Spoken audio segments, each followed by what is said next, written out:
Hi again. We are back for the second video in this module where we're going to be doing more with the bivariate data analysis, but actually practicing and getting you guys getting y'all kind of acquainted with what that will look like within the spreadsheets that y'all are familiar with from class. So we kind of got a taste of that in the last video lecture, but we'll get a better idea in this one.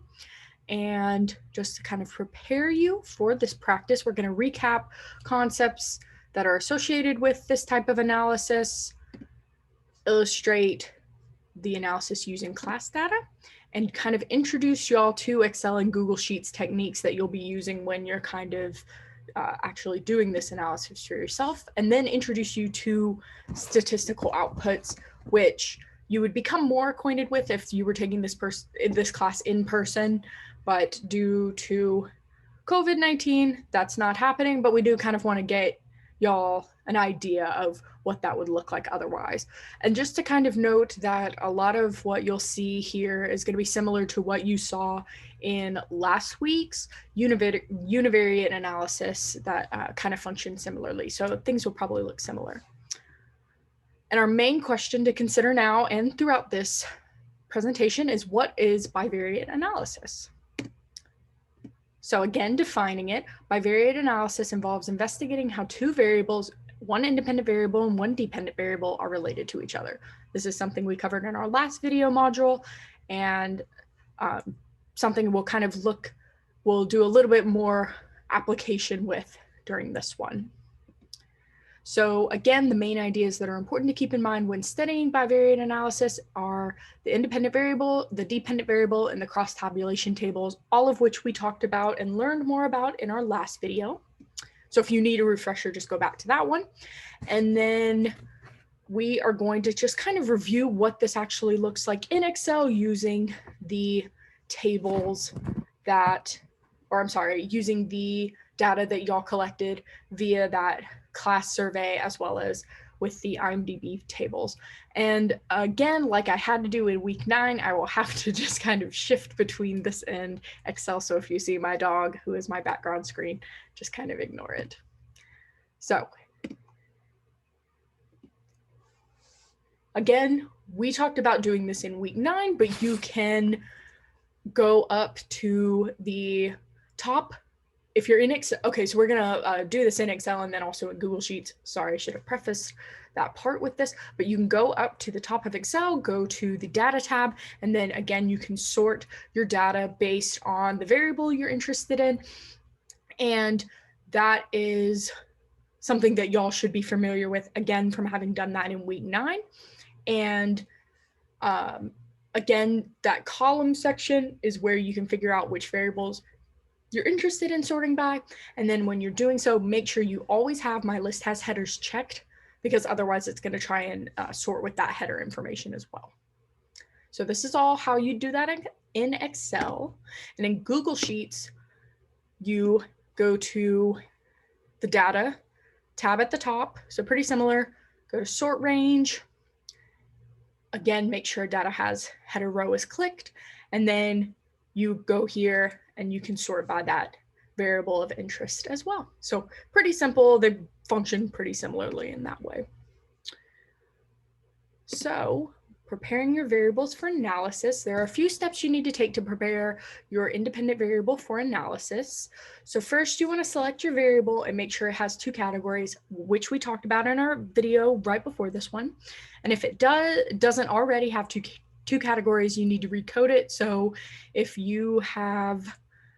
we're going back to that sex related to favorite color discussion, if your independent variable is sex and you had male, female, and other as options, you would need to go back and recode likely for just male and female. So that way you're not coding anything beyond 2 categories.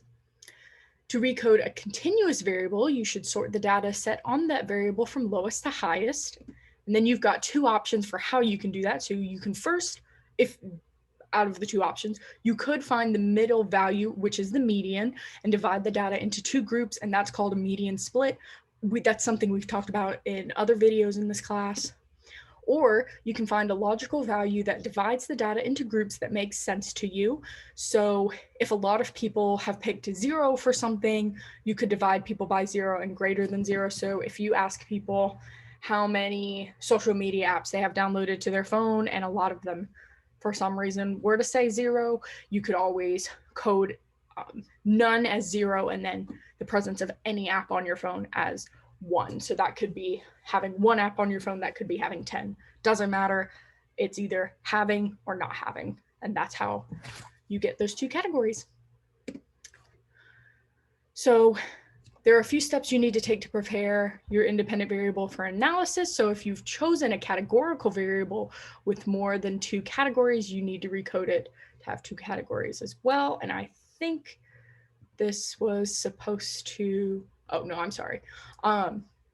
So again, you can sort the data set on that variable from A to Z, and then you have 2 options. You can divide the values in terms of the presence of one attribute versus all the others. So going back to that IMDb user ratings, the like Netflix, Hulu, Amazon shows spreadsheet that we filled out, you could say that you have your comedy TV shows versus your non-comedy. So coding comedy is 1, coding non-comedy is 0. We've done that. You can also compare one specific attribute to another specific attribute and ignore all the others. So you probably had ones that were comedies, dramas, documentaries, etc. But if you're only interested in comedies and dramas, you could code comedy as 1 and drama as 0. And then anything outside of those genres isn't accounted for. So same thing happens for your dependent variables. So let's look at the 2 variables I recoded for our example. So if you have your favorite color as pink or purple, so you have pink, you have purple, you have red, you have green. People chose all sorts of things. But if we want pink or purple as 1 category and then 0 otherwise, you have pink, purple, and then, or I'm sorry, not 0 otherwise, pink, purple, and then other. You can combine those 2 that are individual already, but make them into 1. So you have pink, purple, and other. So then you have 2 categories instead of more than 2. With IMDb user reviews, you have continuous categories at that point, and that just means that you have options that go from 0 to 10. And within those, there was an option for something to be rated a 7.3, for something to be rated a 5.6. So a lot of different options there. So what you can do is say, okay, anything that gets an 8 or above is high, a high rating, a high review number. And anything below that is low. So you have high and low. So that's how you get 2 categories out of continuous options. So going back to our cross tabulations, we start with an illustrative research question, pending it ever comes up. Okay, so what is the relationship between age and favorite color, which is either pink or purple or other? And so we have been doing sex related to favorite color. I changed it to age. So first step you're gonna do, because you have 4 steps in doing this, you want to first use the sort data command to reset your data so that all the units are arranged in numerical order on the case ID variable. So that is ensuring that that data it looks the way it had when we collected it. So what you can do, I think, is go back to week 9 and re-download that spreadsheet if you need to, and it should just be the survey spreadsheet. And you can run through this step, but you can also get it that way and then make sure it's sorted in numerical order on the case ID variable. So do ensure that you're doing that. And again, what that looks like is this first column here. So pretty simple. Second step, you want to sort your data according to your 2 variables. So the second step is to sort the data based on your independent variable and then the dependent variable. So if we go back to our question, our independent variable is age, because someone's age would then be determining their favorite color. Potentially, that's what we're interested in seeing. And our favorite color, pink, purple, or other, would be our dependent variable. So we can see here that you can sort by that independent variable first. And for me, I had sorted, since we had birth year to start, but we needed actual ages, I sorted based on age and then sorted based on favorite color. And I just coded pink and purple together as ones and anything other than that as zeros. So that's how you can achieve that. And I guess we'll quickly just kind of run through what that looks like.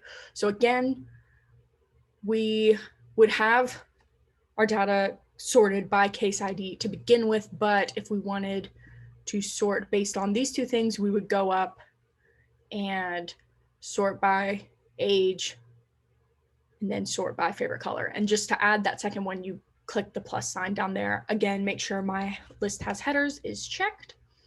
And what you'll see is that you have,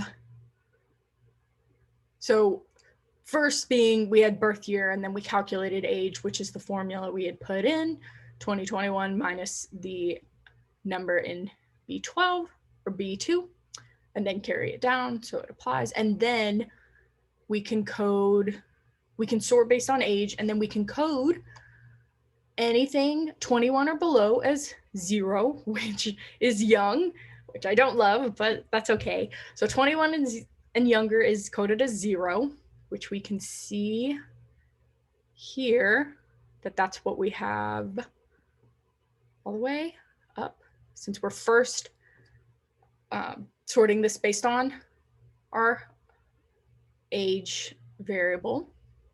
And then anything, anyone 22 or older is coded as old and receives a 1. And so that, whoops, that is the remainder of our spreadsheet. So everything other than those zeros.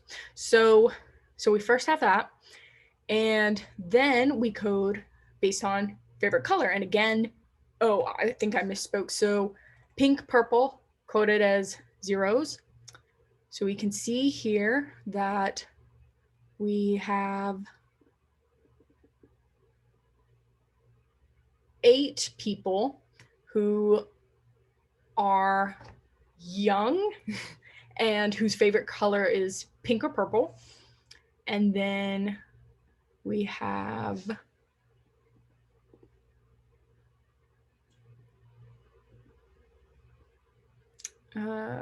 gotta do math.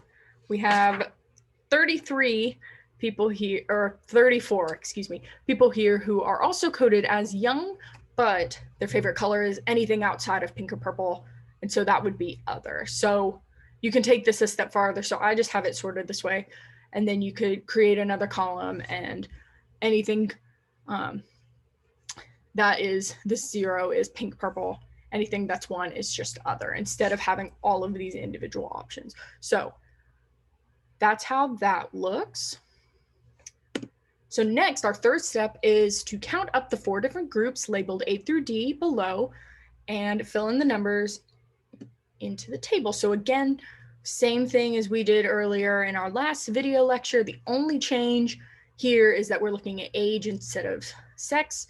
So we do have age as our independent variable, and our category is young. Anyone 21 and younger is labeled as young, which isn't true. And then anyone 22 or older is labeled as old. That was just the easiest way to code those variables though, but you get the picture.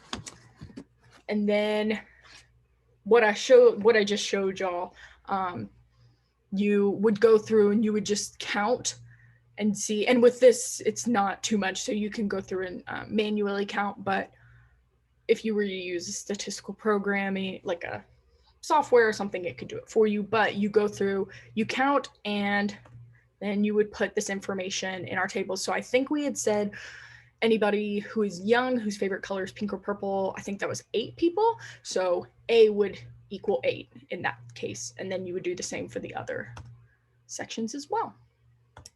And then finally, you construct your table. So you've got all of your numbers, which is great, but then again, you have to calculate the percentages because you can't really make comparisons without having these percentages.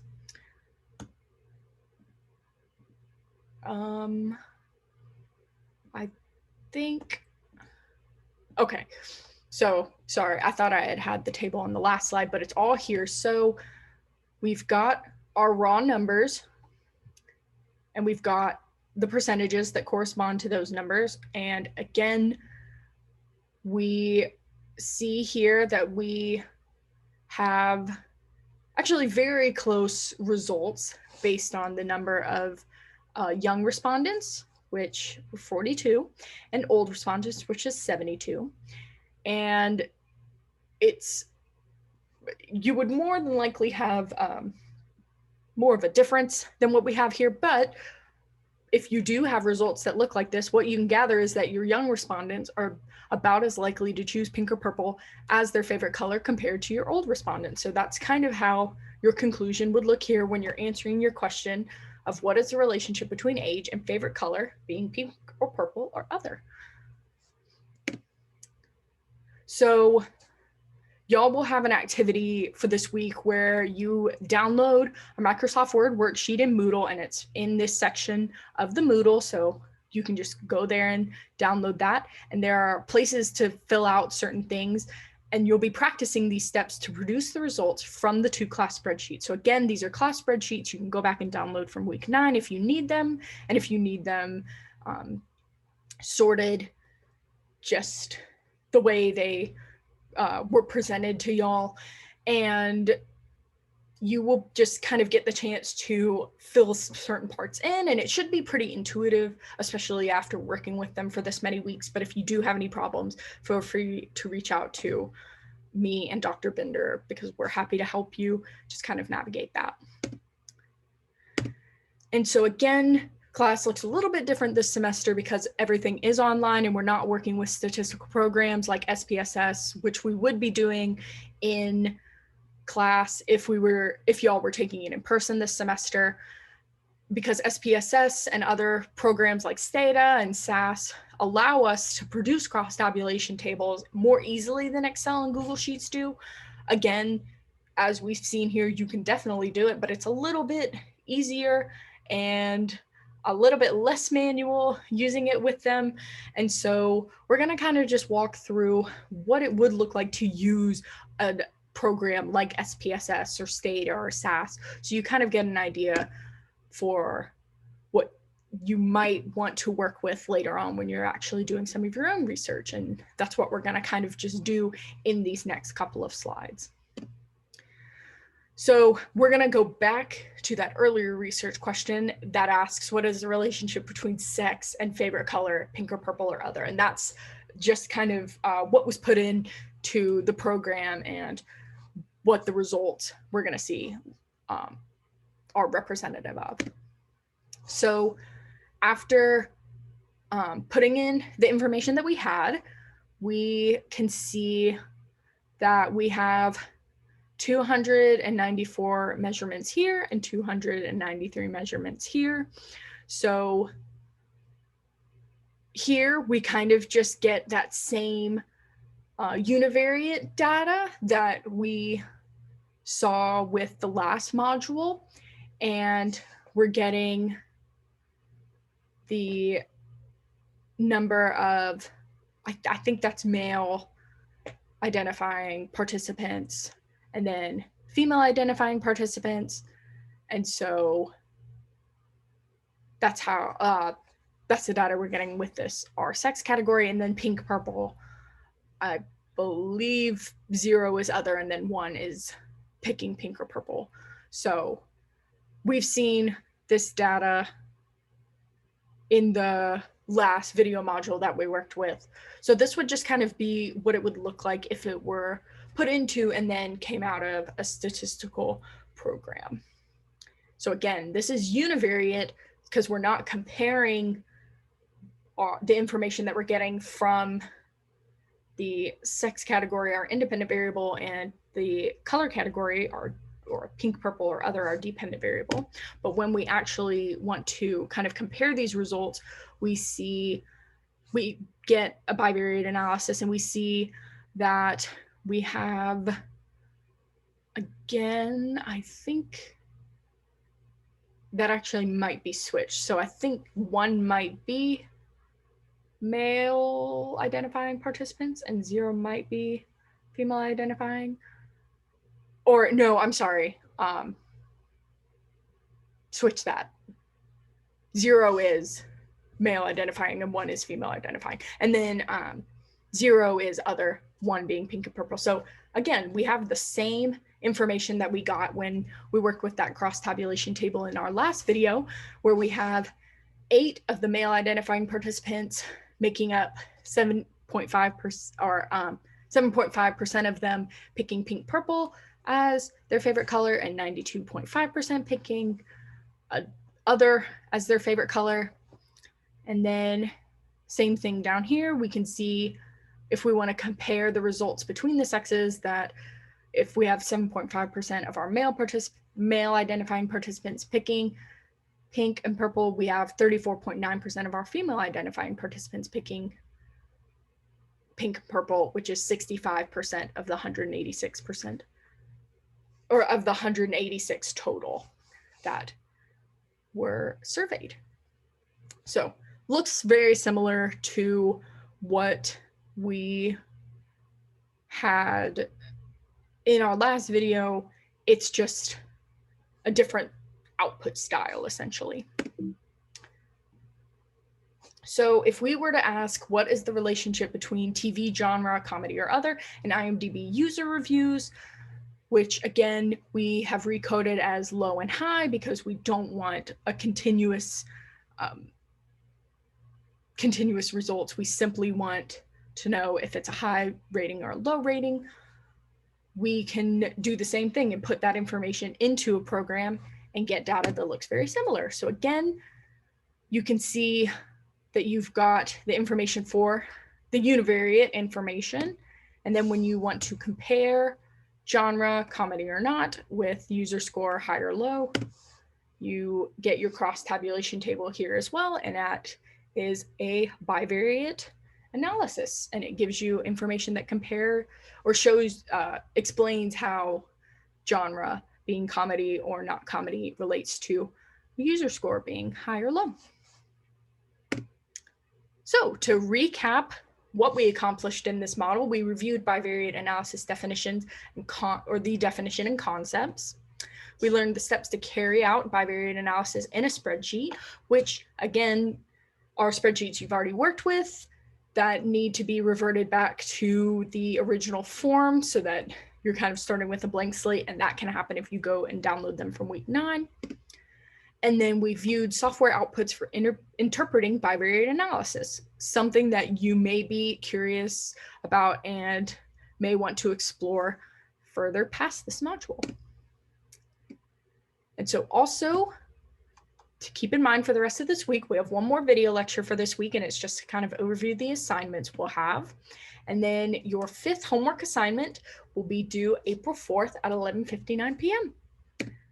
Thanks so much, y'all.